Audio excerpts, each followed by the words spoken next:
আসসালামু আলাইকুম। Long time study করতে চাও? তাহলে এই ফুল ভিডিওটা তোমার জন্য।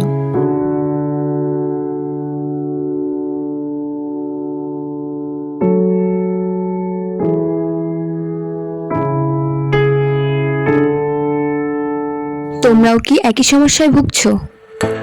পড়তে বসি ঠিক মতো, কিন্তু একটু পরপর মনোযোগ চলে যায়। বারবার নোটিফিকেশন চেক করা আর স্ক্রলিং করার অভ্যাসটা আর গেলই না। এভাবে করলে কি আর হবে? সামনে না এক্সাম। তো চলো আজকে তোমাদের কিছু টিপস অ্যান্ড ট্রিক্স দিই।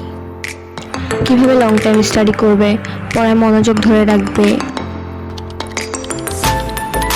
যখনই পড়তে বসবা মোবাইল থেকে দূরে থাকবা, মোবাইল টেবিল থেকে 10 হাত দূরে রাখবা। একটা রুটিন তৈরি করো যে এই সময় থেকে এই সময় পর্যন্ত এই সাবজেক্ট পড়বো। রুটিনটা বাস্তবসম্মত হতে হবে। ব্রেক নিয়ে পড়ো, যেমন ধরো 30 মিনিট পড়ার পর 5 মিনিট ব্রেক নাও, তারপর এই রুম থেকে ওই রুম হাঁটাহাঁটি করো। চাইলে 1 গ্লাস পানি খেয়ে আসো। একসাথে পুরো বই না, বরং বলো আজকে এই বিষয়ের এইটুকু শেষ করব, কারণ ছোট লক্ষ্য মানে বড় সফলতা।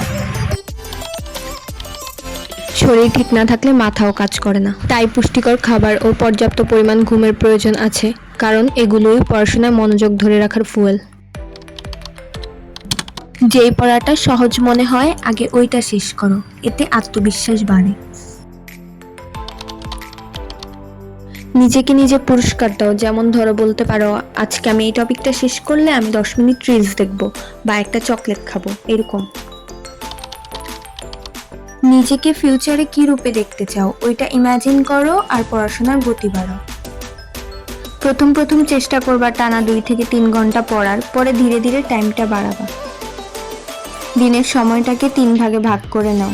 8 ঘন্টা পড়াশোনা, 8 ঘন্টা ঘুমানো, 8 ঘন্টা বাকি অন্যান্য কাজ। পড়ার প্রেশার যখন বেশি থাকবে তখন ঘুমের সময় থেকে কিছুটা সময় পড়ায় দেয়। আশা করি টিপসগুলো তোমাদের কাজে আসবে। কতক্ষণ মন দিয়ে পড়তে পারো তা কমেন্টে জানাও। আর আমার ভিডিওটি ভালো লেগে থাকলে লাইক, কমেন্ট, শেয়ার করতে ভুলো না কিন্তু বন্ধুরা।